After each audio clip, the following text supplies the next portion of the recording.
அனைவருக்கும் வணக்கம். நம்மளுடைய ஜாதகத்தில் ஒரு கிரகம் பலம் பெற்றிருக்கா, பலம் பெறவில்லையான்னு சொல்லும்போது நம்ம ஒரு கிரகம் ஆட்சி பெற்றிருக்கா, உச்சம் பெற்றிருக்கா, வக்கரமா, நீச்சமா, இப்படியும் ஒரு பலவித கோணத்தை நம்ம பார்த்துட்டு இருப்போம். ஆனால் ஒரு கிரகம் ஒரு ஜாதகத்தில் பலமாக இருந்தாலும் அந்த கிரகம் செயல்பட முடியாத தன்மையில் ஒவ்வொரு ஜாதகத்திலும் இயங்கிட்டு இருக்குது. அப்படி அந்த கிரகம் செயல்பட முடியாத தன்மையில் இருக்கும்போது அந்த கிரகத்துடைய தசா புத்திகளோ அந்த கிரகத்தால் நமக்கு வாழ்க்கையில் கிடைக்கக்கூடிய இன்பத் துன்பங்கள் இந்த விஷயங்கள் எல்லாமே வந்துட்டு அப்படியே மாறி நடக்குது. அதாவது இன்பத்தை கொடுக்கக்கூடிய அந்த கிரகம் வந்து துன்பம் கொடுக்கக்கூடிய வேலையில் இன்பத்தை கொடுக்க தவறுது. அப்படின்னு சொல்லும்போது ஒரு கிரகம் ஒரு ராசி கட்டத்தில் இருக்குன்னு சொல்லும்போது அந்த ராசிக்கு இரு பக்கமும் பாவகரங்கள் இருக்கிற பட்சத்தில் அந்த கிரகத்தும் தன்னிச்சையாக செயல்பட முடியாது. எப்படின்னு பார்க்கும்போது ரிஷபத்தில் சுக்கரன் இருக்கார்.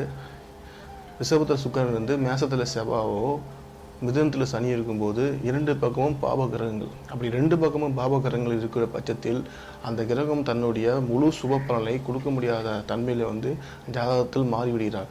அப்படி ஜாதகத்தில் மாறும்பொழுது அந்த சுக்கர திசை நம்மளுடைய ஜாதகத்தில் ரிஷபத்தில் இருக்குது, நல்லா ஆட்சி பெற்று யோகமாக வரக்கூடிய சுக்கர திசை அப்படின்னு நம்ம நம்பியிருக்கும்போது அந்த சுக்கர திசை வரக்கூடிய காலகட்டம் யோகத்தை செய்யறதுக்கு தவறிவிடுகிறார். அப்போ நம்ம யோகத்தை ரொம்ப நம்பியிருந்து காத்திருக்கும்போது அந்த யோகம் நம்மளுடைய வாழ்க்கையிலேயே செயல்படாமலே இருக்குது. அப்போ சுக்கர திசைக்கான ஒரு விஷயங்கள் வாழ்க்கையில் ஆடம்பரம், சுகபோகங்கள் நம்மளே விரும்பாட்டியும் சுக்கரனுடைய அம்சங்கள் அத்தனை விஷயங்களும் நமக்குள்ளே சேரக்கூடிய விஷயத்தை ஏற்படுத்தும். ஆனால் சுக்கரன் இரண்டு பாவகிரகங்களுக்கு நடுவில் இருக்கும்போது அந்த ஜாதகம் யோகத்தை தரது கிடையாது. அதே மாதிரி பார்த்திங்கன்னா ஒரு பாவகிரகம், அதாவது சனி செவ்வாய், சனி செவ்வாய் நம்ம ஜாதகத்தில் ஒரு அவயோகத்தை கொடுக்கக்கூடிய தன்மையில் இருக்குது. ஆனால் அந்த சனி செவ்வாய் எந்த ராசியில் இருக்காரோ, இப்போ துலாத்தில் சனி இருக்கார் அல்லது செவ்வாய் இருக்காருன்னா இந்த பக்கம் புதனும் கன்னி ராசியில் புதனும் விருச்சிக ராசியில் குருவும் இருக்கும்போது இரண்டு சுபகிரகங்கள் ஒரு பாவகிரகங்களுக்கு இரு பக்கம் இரண்டு சுபகிரகங்கள் இருக்கும்போது அந்த கிரகங்களுடைய அடர்த்தியால் பார்க்கும்போது அந்த பாவகிரகம் நம்ம ஜாதகத்தில் கெட்டு இருந்தாலோ அசுப பலன் தரக்கூடிய விஷயம் இருந்தாலோ நம்ம ஜாதகத்தில் அந்த அசுப பலன்கள் எல்லாத்தையும் நிவர்த்தி பண்ணி சுப பலன்களை தரத்துக்கான ஒரு வழியை ஏற்படுத்தி கொடுக்குது. அப்போ நம்ம நிறையா பெரும்பாலான ஜாதகத்தில் பார்க்கும்போது அந்த ஜாதகம் ரொம்ப சிறப்பாக இருக்குது, அருமையான ஒரு எதிர்காலம் இருக்குது. ஆனால் அந்த ஜாதகத்துக்கு தகுந்தாப்பில் ஒரு வாழ்க்கையை அந்த ஜாதகம் வாழலை. அப்படி அந்த ஜாதகம் வாழலைன்னு சொல்லும்போது ஒரு கிரகம் இருக்குன்னா அந்த இரண்டு கிரகங்களுக்கு பக்கத்துலேயும் சுபகிரகங்கள் இருக்கும்போது யோகத்தை கொடுக்குது, பாபகிரகங்கள் இருக்கும்போது யோகம் செயல்படவில்லை. அதே போன்று இன்னொரு அமைப்பு பார்த்திங்கன்னா நம்மளுடைய ஜாதகத்தில் பெரும்பாலும் இந்த ராகு கேதுகள் தான் இயக்குது.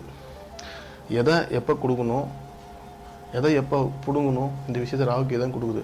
அப்படின்னு சொல்லும்போது இந்த ராகு கேது எப்பயுமே ஒன்றுக்கு 1-7 அந்த சப்தமத்தில் ஒரு பார்வையில் தான் இருப்பாங்க. அப்போ அந்த ராகு கேதுக்கு 4ஆம் வீட்டில், அதாவது இந்த பக்கம் ராகுக்கு 4ஆம் இடம், அந்த பக்கம் கேதுக்கு 10ஆம் இடம், 4ஆம் இடம் ராகுக்கு 10ஆம் இடம். அப்போ ராகு கேதுக்கு சென்டர் பாயிண்டில் ஒரு கிரகம் யாரோட ஜாதகத்தில் இருக்குதோ அந்த இடத்துல ஒரு கிரகம் தனித்திருந்து ராகு கேதுக்கு சென்டர் பாயிண்டில் ஒரு கிரகம் போயிடுச்சுன்னா நிச்சயமாக அந்த குறிப்பிட்ட கிரகத்தால் அந்த ஜாதக நாள் சரியான காலகட்டத்தில் கிடைக்கப்பெறாமல், அதாவது செவ்வாய் ராகு கேதுக்கு சென்ட்ரல் பாயிண்டில் செவ்வாய் போயிட்டார். அப்போ ராகு கேதுக்கு சென்ட்ரல் பாயிண்டில் செவ்வாய் போயிட்டா சொல்லும்போது பலருக்கு திருமணமே நடக்க மாட்டுது. இல்லை திருமணம் ரொம்ப ரொம்ப காலதாமதமாகி 38 வயசு 40 வயசு அந்தமாரி ஒரு காலகட்டத்தில் திருமணத்தை பண்ணக்கூடிய ஒரு விஷயத்தை ஏற்படுத்துது. அதேமாதிரி ராகு கேதுக்கு 3-11 ஒரு கிரகம் இருக்கும்போது இந்த ராகு கேதுக்களை அந்த கிரகத்தை கட்டுப்படுத்தும்.